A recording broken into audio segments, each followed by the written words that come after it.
Oke, baik, izin saya mulai ini.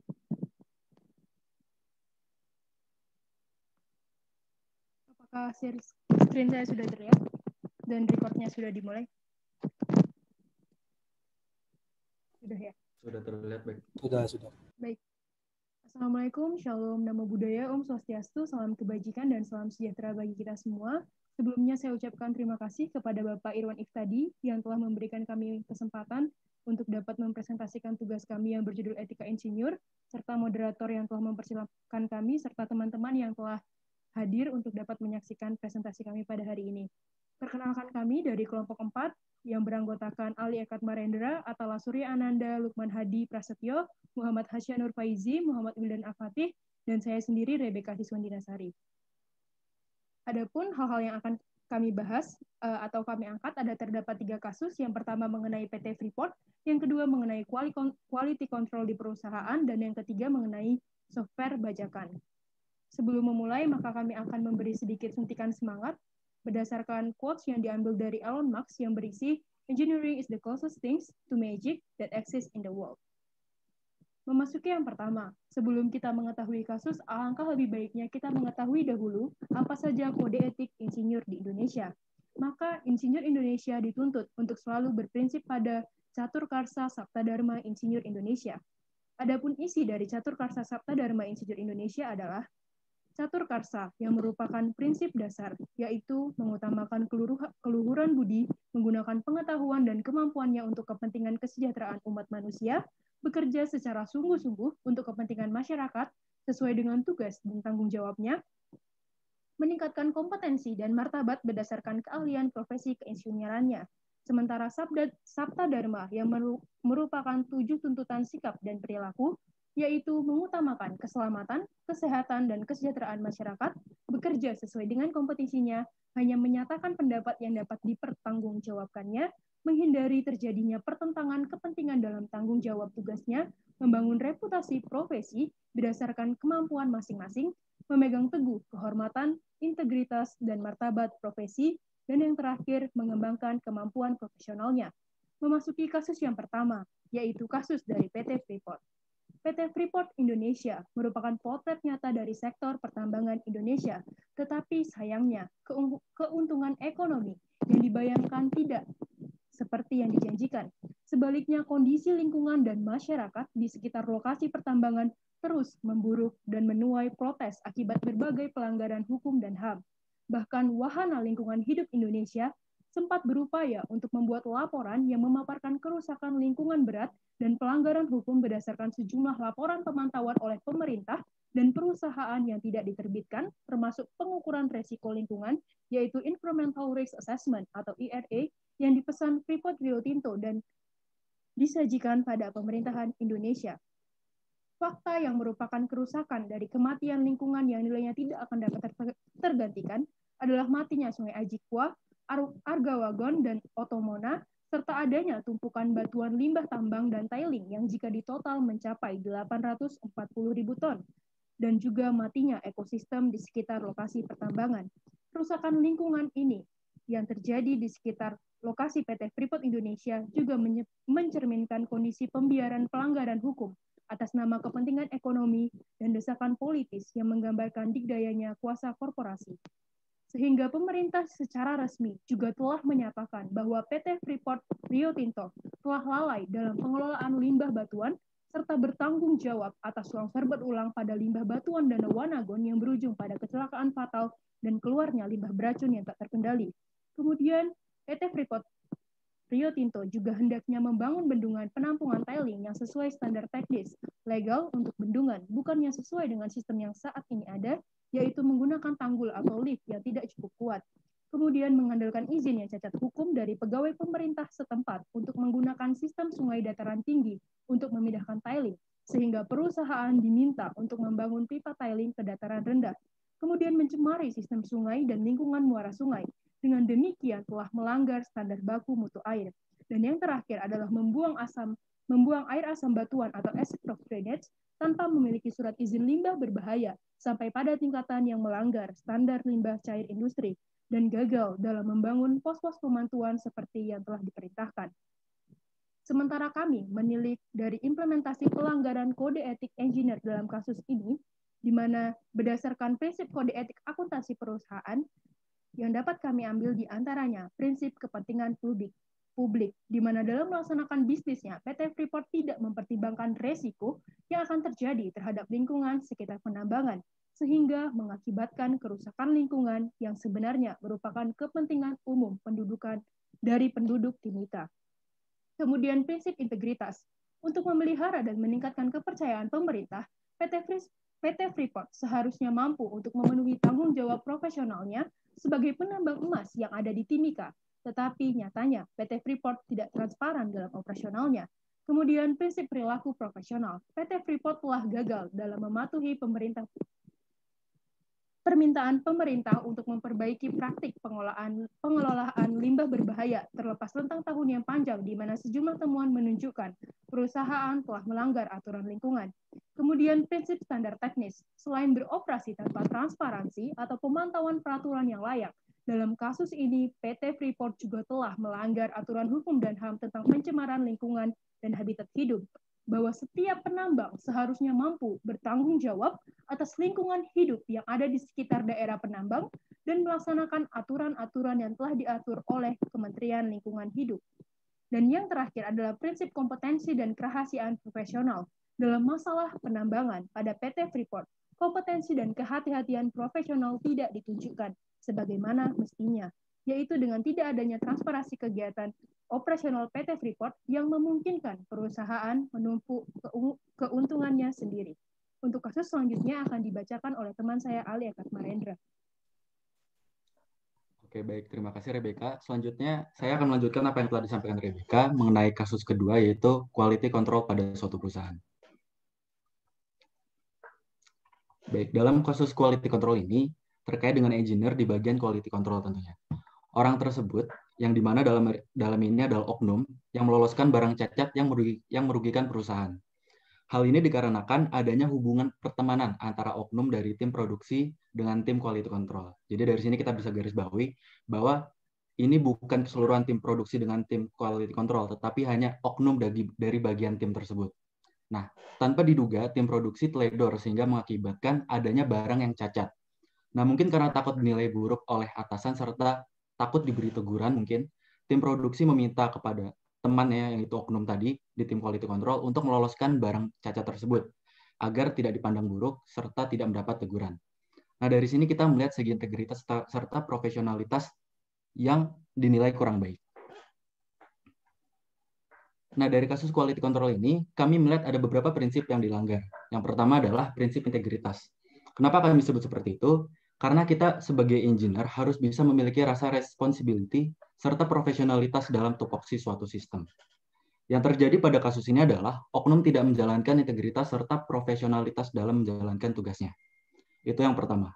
Kemudian yang kedua adalah kami melihat adanya pelanggaran prinsip standar teknis. Kenapa kami bilang begitu? Karena kita ketahui bersama bahwa oknum telah melanggar standarisasi produksi yang akan dijual ke masyarakat. Yang dimana barang yang diloloskan merupakan barang yang cacat, yang mungkin merugikan tidak hanya bagi pembeli, tetapi juga perusahaan tersebut. Nah, dalam kasus ini, proses penyelesaian yang dapat diambil menurut kami adalah dengan memberikan hukuman yang setimpal dengan kerugian yang dialami, baik itu perusahaan ataupun konsumen yang telah terlanjur untuk memberi produk tersebut. Bisa dengan memberikan denda ataupun dipecat. Bahkan jika kasus yang dialami sudah terlalu berat, pihak dari perusahaan bisa melaporkan oknum tersebut kepada pihak yang berwenang, yaitu kepolisian. Nah, selain itu, saran yang bisa kami ambil dari kasus ini adalah perusahaan seharusnya sebaiknya lebih bisa untuk menyediakan fasilitas keamanan, yaitu pemantau seperti CCTV yang akan memantau kegiatan karyawan dalam proses produksi. Atau bahkan juga menggunakan teknologi yang bisa melakukan seleksi barang secara otomatis. Kemudian kita lanjut ke kasus terakhir, yaitu kasus ketiga mengenai software bajakan. Pada kasus ini, ketika seorang profesional, khususnya engineer menggunakan software bajakan, itu merupakan pelanggaran etika karena mencerminkan sebuah perbuatan yang tidak bertanggung jawab. Namun kasus tersebut juga bisa menjadi kasus pidana jika developer software tersebut tidak terima dengan pembajakan. Misalnya seorang engineer ketahuan menggunakan software bajakan, namun tidak mau terkena pasal atau pidana, kemudian dia melakukan menghapus seluruh data yang berkaitan dengan software tersebut untuk terhindar dari pidana. Nah, kasus tersebut merupakan kasus pelanggaran kode etik karena tidak memiliki sifat bertanggung jawab, dan perlu digarisbawahi, ini merupakan, kalau kita sudah menyentuh ke ranah perdagangan atau bisnis, ini merupakan sebuah pelanggaran berat karena ini merupakan kaitannya tidak hanya perorangan, tapi membawa nama perusahaan serta bisnis. Nah, kemudian misalnya ada sebuah lembaga yang menggunakan software bajakan untuk memproses pekerjaannya. Hal tersebut merupakan pelanggaran kode etik dan pidana. Selain tidak bertanggung jawab, lembaga tersebut juga melanggar undang-undang yang melindungi software tersebut, sehingga lembaga tersebut dapat dituntut. Nah, dari sini kami merangkum bahwa ada beberapa prinsip kode etik yang dilanggar. Yang pertama, tidak bertanggung jawab dan menghancurkan integritas diri.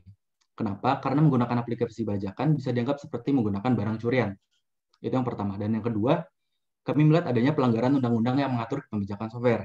Hal ini diatur dalam pasal 27 UU ITE tahun 2008 yang berbunyi, setiap orang yang dengan sengaja dan tanpa hak mendistribusikan dan atau mentransmisikan dan atau membuat dapat diaksesnya informasi elektronik dan atau dokumen elektronik yang memiliki muatan yang melanggar kesusilaan.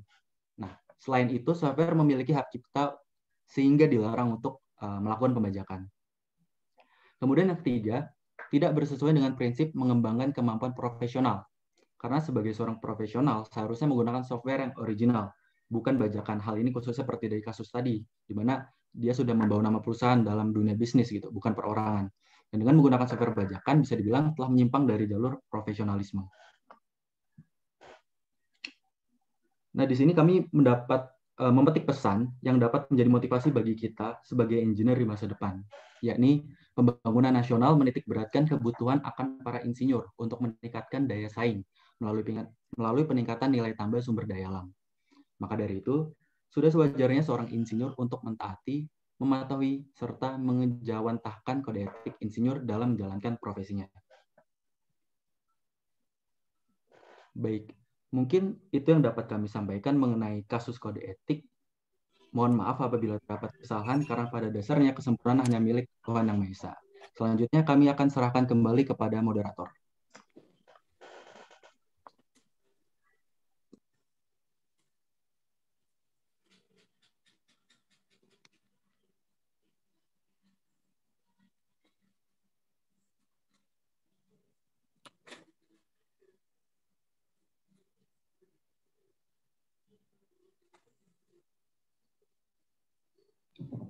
Mohon maaf Pak, moderator masih tertahan di waiting room karena tadi terkendala masalah sinyal, Zoom-nya reconnecting. Terima kasih Pak.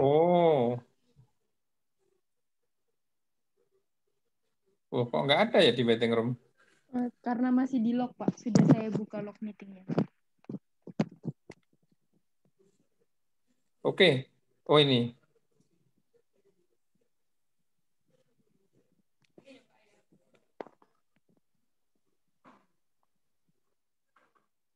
Sudah masuk? Sudah Pak, mohon maaf tadi internet saya terputus. Oh ya. Silakan dilanjutkan. Ya. Ini dari kelompok 4 sudah selesai. Sudah selesai? Sudah. Oh, baik. Mungkin dari teman-teman ada yang ingin bertanya? Saya mungkin bisa bertanya, Lan. Ya, silakan Mas Vicky. Ini masuk apa enggak saya? Ya, saya ingin bertanya mengenai Freeport. Ya, siapa ini? Saya Pak Vicky Haikal, NIM 07191026. Bisa saya lanjut? Ya. Ya, saya ingin menanya mengenai Freeport yang kemarin saya baca-baca atau mungkin berita lama, saya tahunya juga udah lama. Freeport sendiri kan kita ketahui habis di tahun 2021. Nah, pada tahun kemarin atau tahun ini diakuisisi oleh PT Inalum. Nah, itu diakuisisi dengan mempertimbangkan banyak keuntungan. Tapi dalam penjelasan Anda banyak sekali pelanggaran-pelanggaran yang diakibatkan oleh PT Freeport bahkan masuk ke ranah HAM. Nah, mungkin pemerintah menganggapnya sebagai utilitarianisme untuk mementingkan banyaknya orang. Padahal penggunaan utilitarianisme ini banyak ditentang karena mengesampingkan minoritas atau sedikit orang. Nah, saya ingin bertanya apa pendapat Anda mengenai tindakan pemerintah ini? Terima kasih.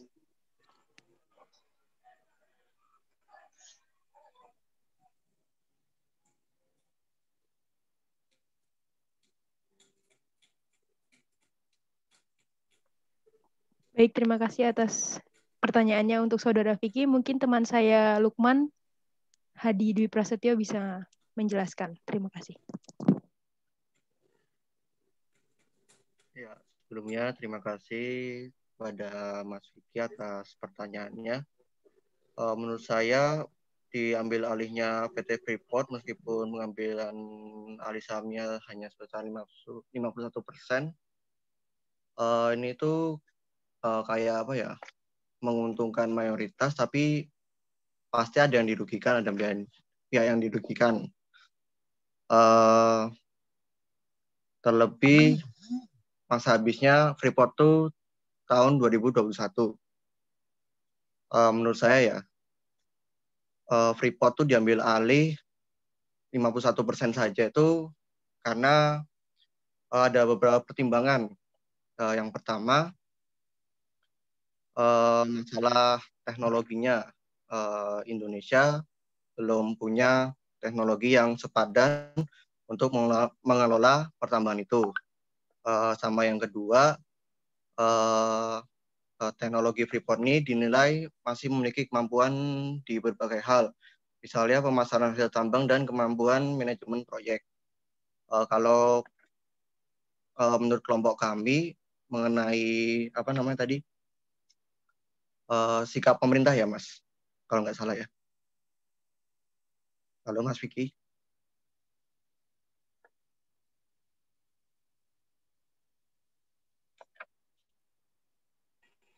Iya, ya, terima kasih atas penjelasannya, atas pandangan teman. Saya ucapkan terima kasih.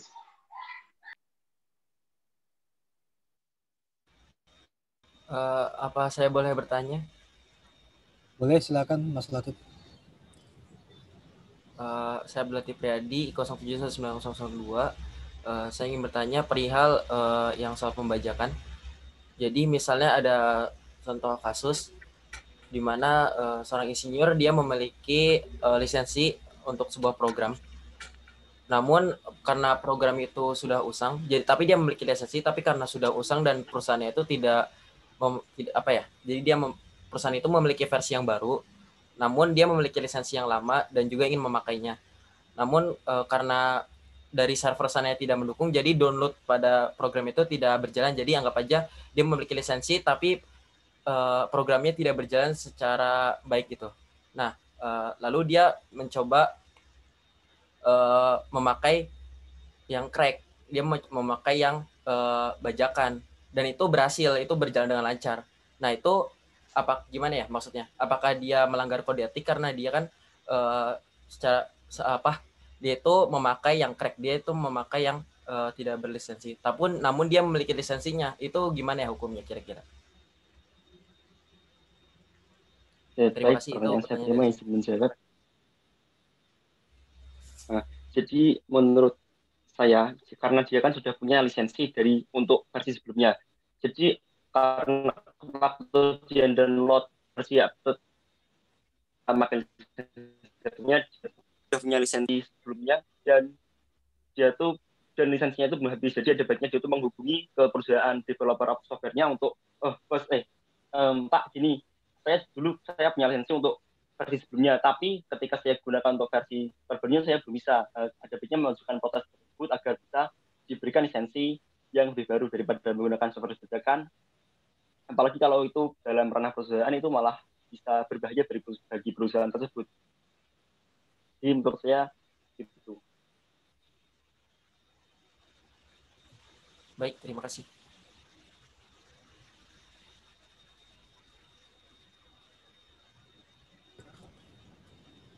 Baik, apakah ada yang ingin bertanya lagi?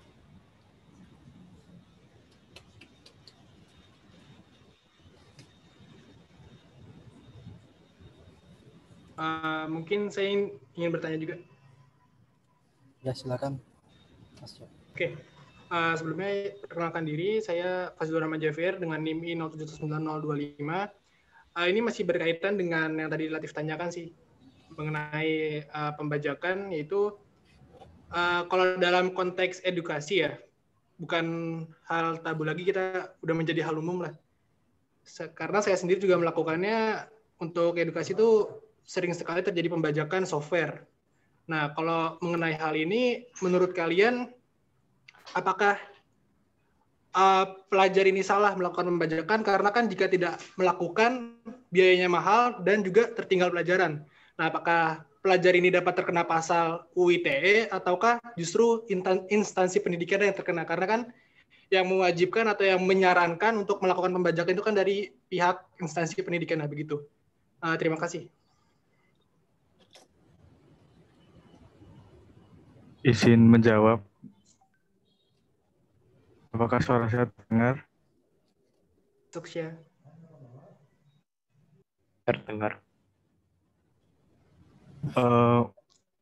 Kalau menurut saya, itu sebaiknya itu dari instansi pendidikan sendiri itu sudah menyediakan atau membeli license dari program-program yang dibutuhkan ya. Misalnya kalau di elektro sendiri kita misalnya Proteus, nah itu sebaiknya dari UNIF itu sudah disediakan atau dibelikan. Jadi tidak ada gesekan antara mahasiswa dengan dosen ya. Jika dosen menyuruh menggunakan aplikasi ini, tetapi kita masih menggunakan software bajakan, itu menurut saya juga kurang dukung si developernya. Jadi untuk UNIF lebih baik jika dibeli atau lisensinya diberikan ke mahasiswa. Mungkin dari saya seperti itu. Oh iya, baik. Terima kasih atas jawabannya. Sama-sama, Mas Jeffy.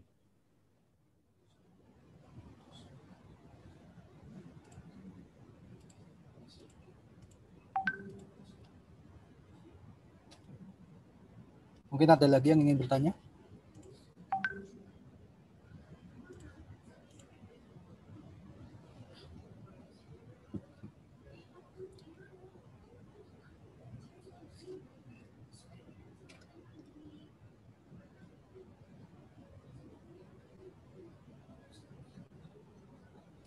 Oke, baik. Jika sudah tidak ada, mungkin bisa